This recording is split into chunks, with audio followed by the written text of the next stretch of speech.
Mga kababayan, kailangan na po natin talagang magsama-sama.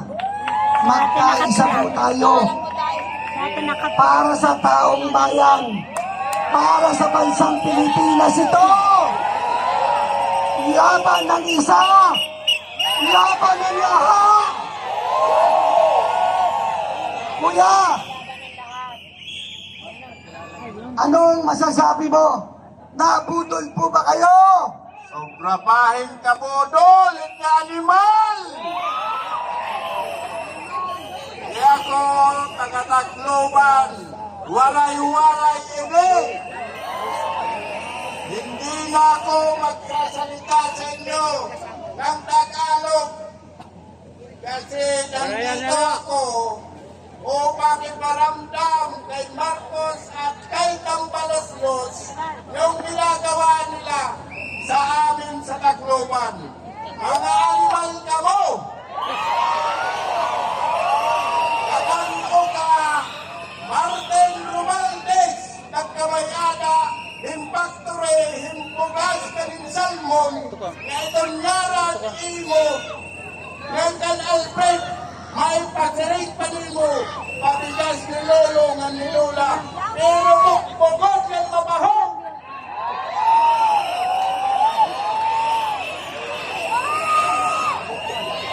Pag-i-eleksyon ng Tacloban, masirig ka, Alfred Romaldes, Martin Romaldes, pera-pera lang yan, madadala natin yan sila. Bagyo! Tambaloslos! Tambaloslos! Tambaloslos! Tambaloslos! Tambaloslos! Tambaloslos! Ito ba ang masasabi ko sa inyo?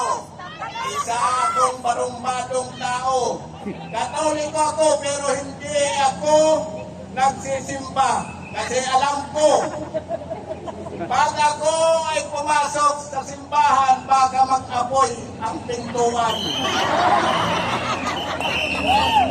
Kaya nandito ako, pastilan binuo ko.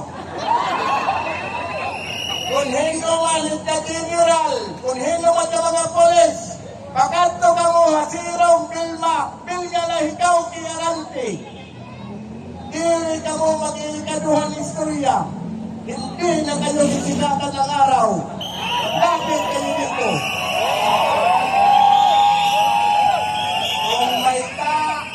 Kung may pabumba-bumba kayo, may paterkas-terkas kayo, sa amin hawaray, at amon dito, terkas, tae na pinutos. At amon dito, water cannon, usa ka bulan yan, usa ka sila natin itatagdahay yung mga pulis ko. Mga animal ka mo!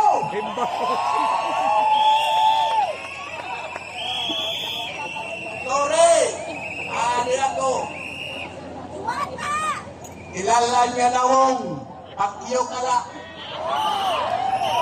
Istingin niya na wong, tutureon ka ikaw. Martin Romaldes, pakyo, pakyo, pakyo. Adi na, Taclobanon, nag-uusa, iton kayo, KOGC, laban niyo, laban pumihapon mo. Laban kasama ang bayan! Laban kasama ang bayan!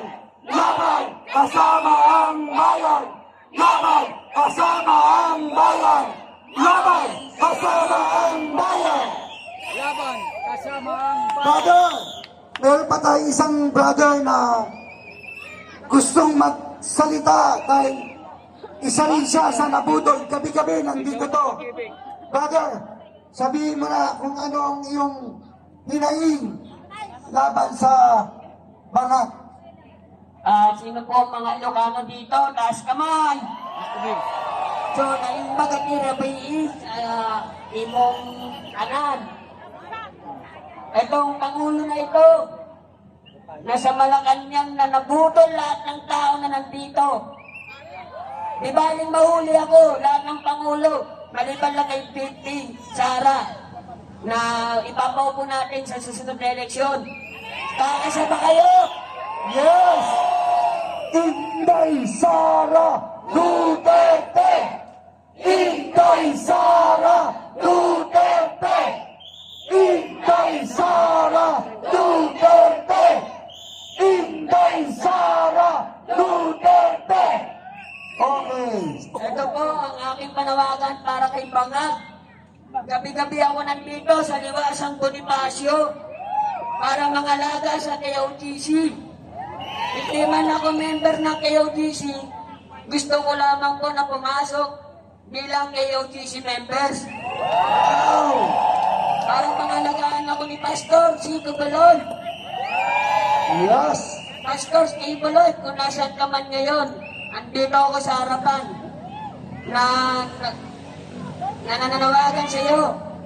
Sana po makapasok ako sa Kingdom of Jesus Christ.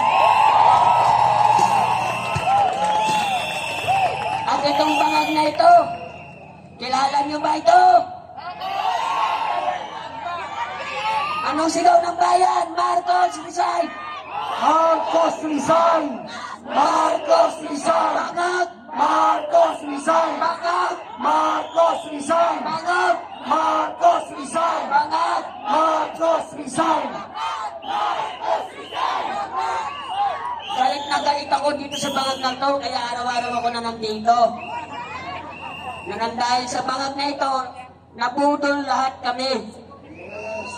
Simula nung kapatiran naming Alpha Caparo, na nabumoto sa kanya, inagbuhat niya pa kay BP Sara, 32 milyon. Naging 31 milyon kay Bongbong Marcos. Kuya, pwede bang magsalita ka ng Ilocano para sa mga kasamahan nating Ilocano, maintindihan naman nila.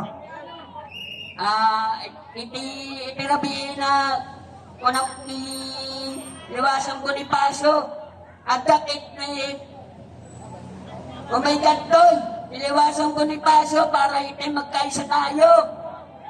Napabagsakin iti Bangag na Marcos na Pangulo. At sana itigil na ito ni Marcos Bangag. Yun lamang po, maraming salamat. Nung eleksyon kay BBM, dahil nakadikit siya sa Duterte, kahit ayaw ko sa kanya, dinala ko siya, pinagkagastos ko siya ng tarpaulin. Nagdikita sa mga ano sa amin, sa kanye. Hindi ko ginagawa yun kahit kanino, simple lang ako.